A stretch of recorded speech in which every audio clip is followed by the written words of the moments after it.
নমস্কার। আমাদের আজকের গল্প শিবরাম চক্রবর্তীর শিশু শিক্ষার পরিণাম। এটি আমাদের চ্যানেলের 16 নম্বর গল্প। এটি একটি রম্য বা কৌতুকধর্মী রচনা, যেখানে তিনি প্রথাগত শিক্ষার কঠোরতা, মুখস্থবিদ্যা এবং শিশুদের ওপর অতিরিক্ত পড়াশোনার চাপকে হাস্যরসের মাধ্যমে তুলে ধরেছেন। এই রচনায় তিনি শিক্ষার নামে শিশুদের শৈশব নষ্ট হওয়া এবং তাদের ওপর বয়সের অনুপযুক্ত জ্ঞান চাপিয়ে দেওয়ার পরিণাম ব্যঙ্গ করেছেন। শিবরাম চক্রবর্তী এখানে দেখিয়েছেন কিভাবে পাঠ্যপুস্তকের বোঝায় শিশুদের স্বাভাবিক কৌতূহল এবং আনন্দ হারিয়ে যায়। আপনাদের ভালোবাসায়, আপনাদের সাপোর্টে বা সমর্থনে আমরা টুকটুক করে তো এগিয়ে চলেইছি। আমরা শুধু চাইবো আপনারা সাবস্ক্রাইব করবেন তো নিজের ইচ্ছায় অবশ্যই, কিন্তু তার আগে গল্পটা অন্তত শুনবেন এবং আমাদের জানাবেন আপনাদের কেমন লাগছে। তাহলে আজকের গল্প শুরু করা যাক। ও হ্যাঁ, গল্প পাঠে আমি হৈমন্তী বন্দ্যোপাধ্যায় এবং আমার মেয়ে প্রাহি পাঠক, বয়স 4। ছোট ছেলেদের আমি ভালোবাসি। হ্যাঁ, ভালোই লাগে আমার ওদের। যেন ভোরবেলায় এক ঝলক সোনালি রোদ, কিংবা গুমোট গরমের দিনে এক পশলা ফিনফিনে বৃষ্টি, কিংবা নীল আকাশের গায়ে এক ঝাঁক বলাকা, কিংবা এমনি অনেক কিছু বানিয়ে কবিতার মতো করে বলা যায়। হ্যাঁ, ভালো কথা। বলাকা মানে কি? অনেক দিন থেকে শুনতে পাচ্ছি কথাটা, কিন্তু ওই নামের একটা বইও আছে, কে যেন বলেছিল। একদিন অভিধানটা খুলে দেখতে হবে, কিংবা সেই বইখানাই। আসল কথা, ছেলেদের আমার ভালো লাগে। তাদের মানুষের মতো মানুষ করার একটা প্রবল বাসনা যেন আমার মধ্যে আছে। সব সময় সেটা টের পাই না। যেদিন বদহজম হয় কেবল সেই দিনই জানা যায়। চোঁয়া ঢেকুরের সঙ্গে ইচ্ছাটা জাগাড় দিয়ে ওঠে। তখন মনে হয় যেসব মানুষ চলাফেরা করছে তাদের দ্বারা কিছু হবে না, না তাদের নিজের, না এই পৃথিবীর।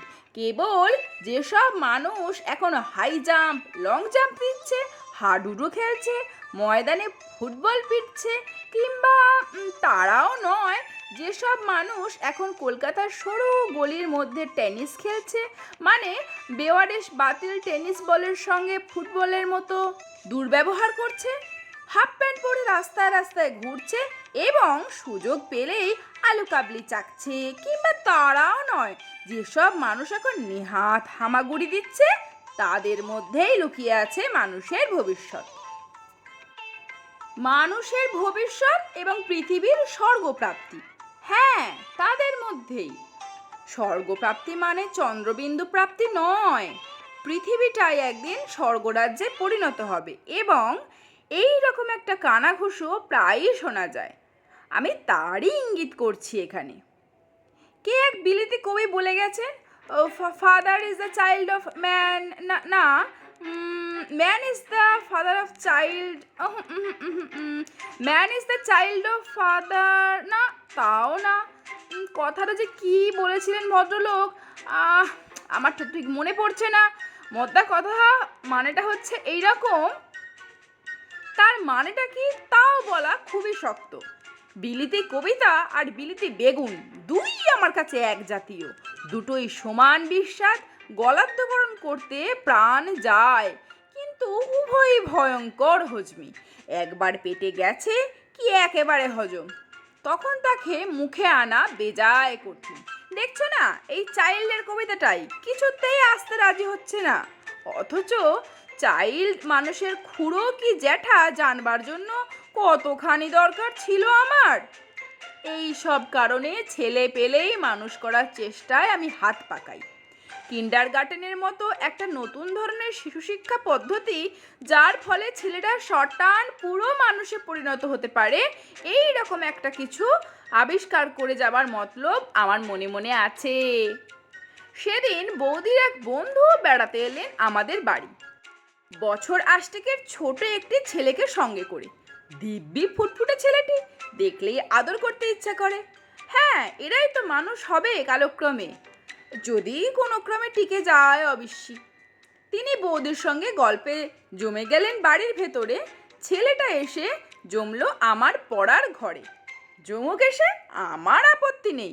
ওদের জন্য আমার অভ্যর্থনা তো সব সময় কি সাহিত্য করে বলতে গেলে কি হবে, উদ্গ্রীব, উন্মুখ, উন্মুখের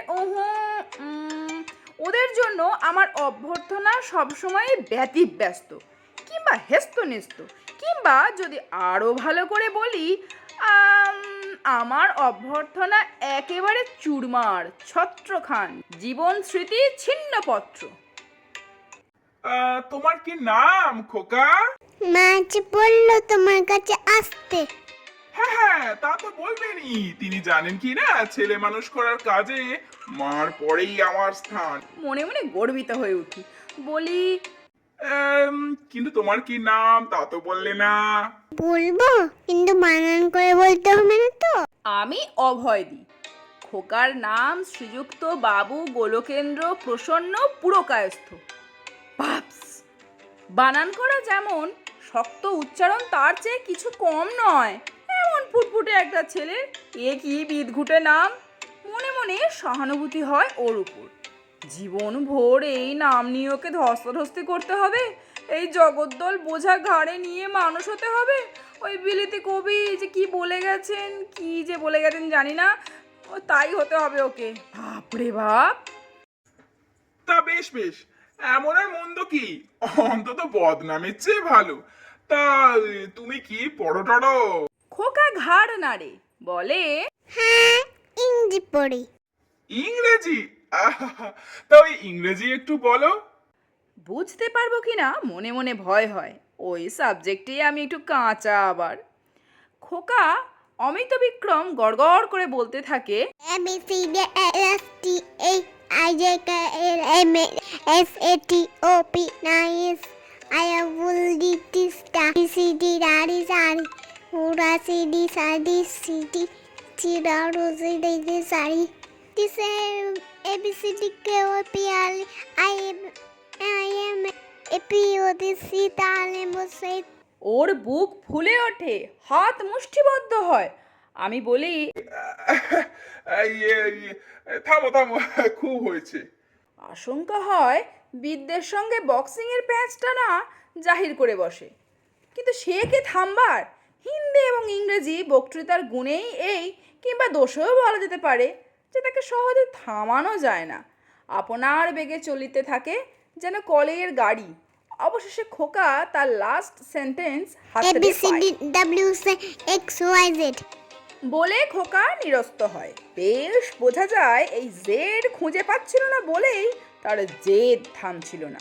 হ্যাঁ, এই ছেলেই তো মানুষ হবে, কিংবা ওই ইংরেজ কবি যা বলে গিয়েছেন তাই, কিংবা মানুষের বাবাও হতে পারে। বিচিত্র নয়, কিছুই বলা যায় না এখন। তা গোলক, তোমাকে একটা ইতিহাসের গল্প বলি, শোনো। হাসের গল্প বলুন। গোলক কাছে ঘনিয়ে আসে। হাসি ডিম পাড়ে, আপনি জানেন? তার আগ্রহ দেখে আমার আনন্দ হয়। আরে হাসের গল্প নয়, ইতিহাসের গল্প। ইতিহাস কাকে বলে তা তুমি জানো না? খোকা ঈষৎ অবাক হয়। ইতিহাস আবার কি রকম হাঁস? পাতিহাঁস হয়ে জানি, কিন্তু পাতিরাম তো আমাদের দারোয়ান, সে তো হাঁস নয়। একটু ভেবে নিয়ে আবার প্রশ্ন করে, ইতিহাস কি তবে ঘোড়া? ঘোড়াতেও ডিম পাড়ে কি না? কিন্তু তাকে বলে ঘোড়ার ডিম। চুপ করে গল্পটা শোনো। আমাদের দেশে, আমাদের কোন দেশ? আরে আমাদের বাংলাদেশ, বাঙালিদের দেশ, তোমার দেশ, আমার দেশ, আমাদের বাবা মা ঠাকুরদা সবার জন্মভূমি, বুঝলে? খোকা ঘাড় নাড়ে। আমাদের বাংলাদেশে প্রতাপাদিত্য বলে একজন রাজা ছিলেন। কে সে? আবার প্রশ্ন করে। ওর অনুসন্ধিৎসা আমাকে পুলকিত করে। আমাদের দেশের এক রাজা। কোন দেশের? আমাদের এই বাংলাদেশের। ও, তিনি ভয়ানক পরাক্রান্ত রাজা ছিলেন, খুব যুদ্ধ করতে পারতেন। কে যুদ্ধ করতে পারতেন? কেন, এইমাত্র যে বললাম। কি বললেন? ছেলেদের সঙ্গে বাক্যালাপের অদ্ভুত কৌশল আছে, সবাই সেটা জানে না। বালক গোলকের এই পুনঃ পুনঃ প্রশ্নে অনেকেরই ধৈর্যচ্যুতি ঘটতো। কারো কারো হয়তো পিত্ত জ্বলে গিয়ে চড় কষিয়ে দেওয়ার প্রলোভনও হতো, কিন্তু আমি তো জানি ছেলেদের মনস্তত্ত্বই এই, সব বিষয়ে তাদের জানবার ইচ্ছা। ছোটবেলায় এই কৌতূহল থেকে তো তারা বড় হয়ে উঠবে, মানুষ হবে এবং সকলের কৌতূহলের বিষয় হবে। সুতরাং এই ধাক্কায় আত্মসংযম করা আমার পক্ষে খুব একটা কষ্টকর হলো না। অতএব আমি মিষ্টি করে একটু হাসলাম, ঠিক যেরকম মিষ্টি করে আমাদের ফটোগ্রাফের মধ্যে আমরা হেসে থাকি। যত সামান্য মৃদু হাসি নদীর ঢেউ সূর্যকিরণে ভেঙে পড়লে যেমন দেখায়, সেই সঙ্গে একটা কোমল বিষাদের ভাব মেশানো।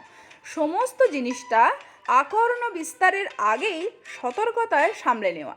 গোলকের দিকে করুণ দৃষ্টিপাত করে কিঞ্চিত ফটোগ্রাফিক হাসি আমিও হেসে নিলাম। রাজা প্রতাপাদিত্য খুব বড় যোদ্ধা ছিলেন। কেন, পদ্যের বই তুমি পড়নি? যশোর নগর ধাম, প্রতাপ আদিত্য নাম, মহারাজ বঙ্গজ কায়স্থ। গোলক এতক্ষণে সায় দেয়।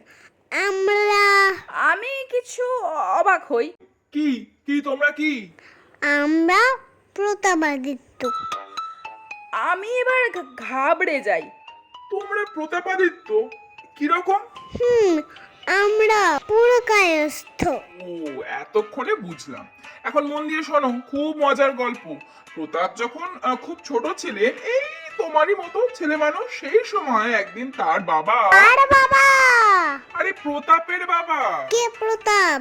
কেন, রাজা প্রতাপাদিত্য, যার ছেলেবেলার গল্প তোমাকে বলছি। ও,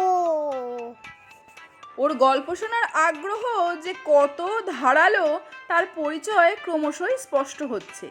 হবেই আমি জানতাম। গোড়ার দিকে গলার উপদ্রব শোনা গেলেও গল্প খানিকটা গড়াবার পর তখন ছেলে মেয়েদের মধ্যে চোখ এবং কান ছাড়া আর কিছুই অবশিষ্ট থাকে না।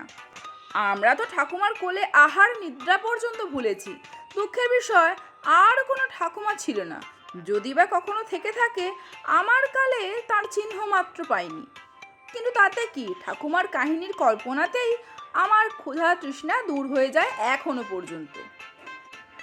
এখন প্রতাপের বাবা প্রতাপকে একদিন ছোট একটা কুঠার কিনে দিলেন, দিয়ে প্রতাপের বাবা কে? ছেলেদের জানবার ইচ্ছা অসীম। পৃথিবীতে যত কিছু সমস্যা, যত কিছু প্রশ্ন, তা প্রথম প্রশ্নই কি আর শেষ প্রশ্নই কি, শিশু মন থেকে সে সমস্তর সমুদ্ভব। শোনা গেছে কোনো এক শিশু মুশকিল আসান, সেলাই বুরুষ এবং স্টেশন খেতে চেয়েছিল। সে আর কিছু না, জিভের কোষ্ঠী পাথরে সেই জিনিসগুলি জানবার বাসনা। ছেলেদের বায়নায় যারা রাগ করে তারা মূর্খ। ছেলেদের আগ্রহ সর্বদা মেটাতে হয়। প্রতাপের বাবা, তার নামটা তো এখন মনে আসছে না, তবে তার এক পুরোর নাম ছিল বটে বসন্ত রায়। তাহলে ধরো হেমন্ত রায়, গ্রীষ্ম রায়, কিংবা বর্ষা রায় বা শরৎ রায়, এমনই কিছু একটা হবে হয়তো। কি হবে? প্রতাপের বাবার নাম। ও, আমি আবার গল্পের সঙ্গে চলার চেষ্টা করি। প্রতাপকে ওই ছোট কুঠারখানি দিয়ে তিনি বললেন, কে কুঠার দিল? ছেলেটির বুদ্ধির পরিচয় আমাকে মুগ্ধ করলো। যতদূর সম্ভব কণ্ঠকে কোমল করলাম এবং সেই দেবদুর্লভ হাসির সঙ্গে মিক্সচার করে সামান্য একটু তাড়া দিলাম। এতক্ষণ তোমায় কি বললাম? হ্যাঁ, কিন্তু তাড়ায় পর্যবসিত হবার ছেলে সে নয়। কি বললেন? বলা বাহুল্য, অনেকেই এ প্রশ্নে খেপে যেতেন, কিন্তু ধৈর্য, আত্মসংযম, তিতিক্ষা এসব আমার আয়ত্তের মধ্যে। আমি সহজে খেপি না। আমি জানি কি করে ছেলেদের সঙ্গে কথা কইতে হয়।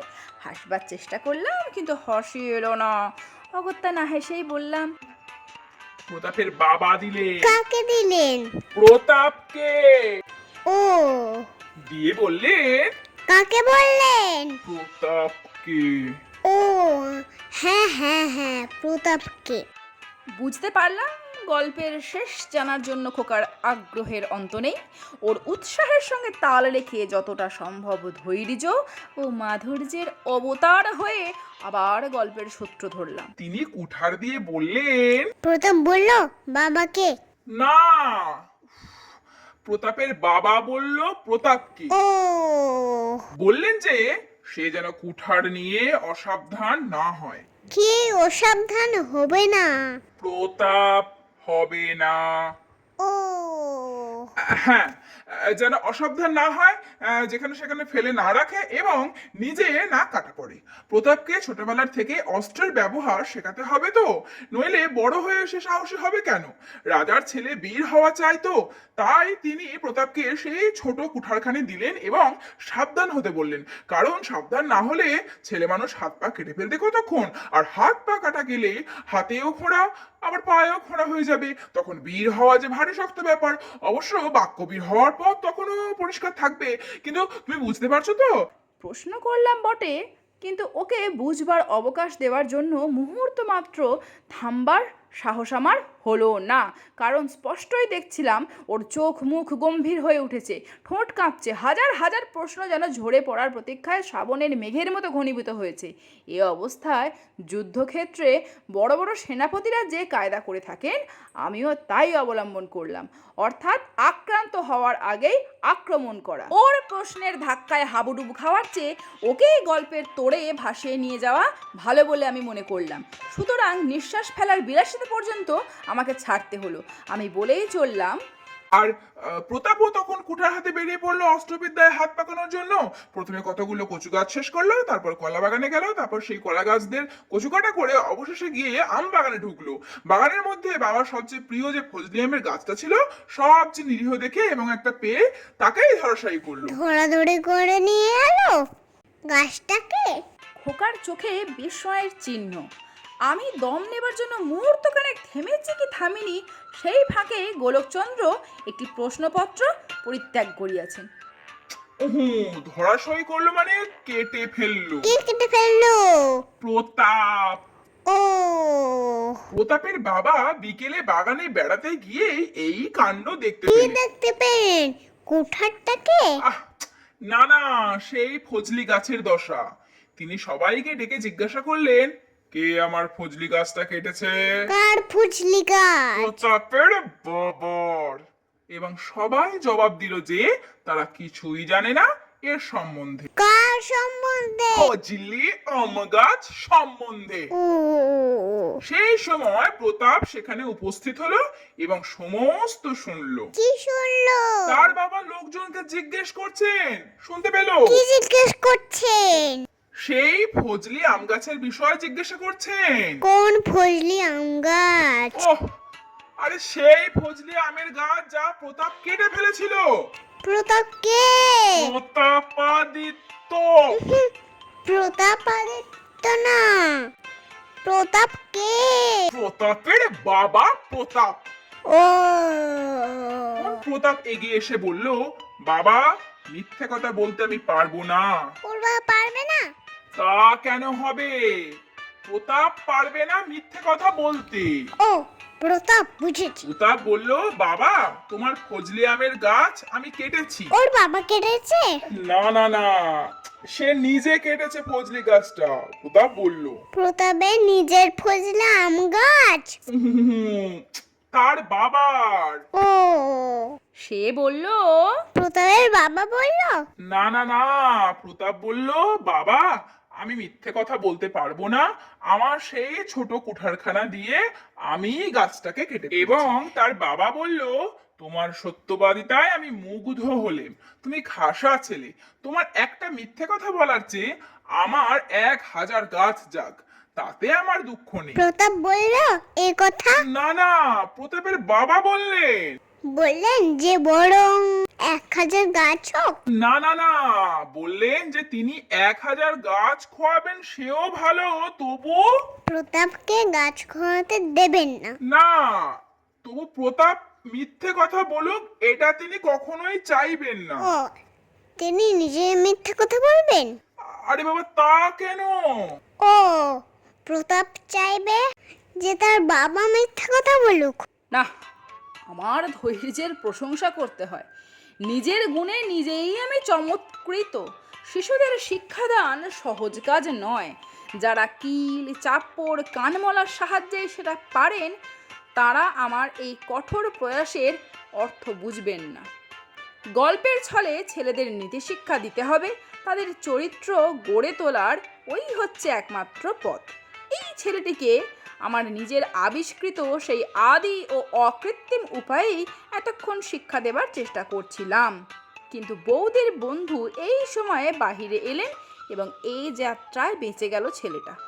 যাক, হাতের সময়ও বিস্তর আছে এবং আমার পাড়াতেও ছেলে ছোকরার অভাব নেই। সিঁড়ি দিয়ে নামতে নামতে গোলক তার মাকে বলছে, আমার কানে এলো, মা, শুনেছো? ভারী মজার গল্প।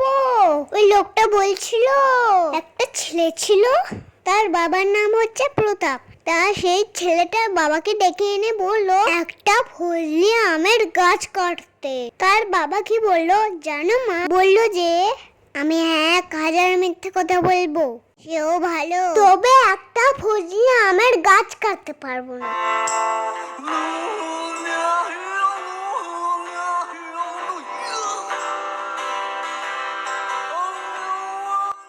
সত্যি কথা বলতে কি, ছেলেদের সত্যিই আমি ভালোবাসি। ভারী ভালো লাগে আমার ওদের। ওরা স্বর্গের ফুল। আমার মতো যীশু খ্রিস্টও ছেলেদের ভালোবাসতেন, সর্বদা কাছে কাছে রাখতেন। বোধহয় পরে ক্রুশে যাবার যন্ত্রণাটা আগে থেকেই গা সইয়ে নেওয়ার জন্যই এটা রপ্ত করা হয়েছিল। হ্যাঁ, বিলিতি কবির ওই কথাটা মনে পড়ে গেছে এবার। Child is the elder brother of his father. ওর বাংলা হচ্ছে শিশুরা এক একটা জ্যাঠামশাই, আস্ত অকালপক্ষ পাকা। আমাদের আজকের নিবেদন আপনাদের কেমন লাগলো কমেন্টে আমাদের জানাতে কিন্তু একদম ভুলবেন না। আপনাদের কাছ থেকে অনেক বেশি রেসপন্স আমরা পাচ্ছি, যেটা হয়তো আমাদের আগামী দিনে এগিয়ে নিয়ে যাওয়ার জন্য, নিজেদেরকে মোটিভেট করার জন্য অনেকটা। তো সবাই এভাবেই পাশে থাকবেন, ভালো থাকবেন, আর নতুন গল্পের জন্য ওয়েট করতে থাকবেন।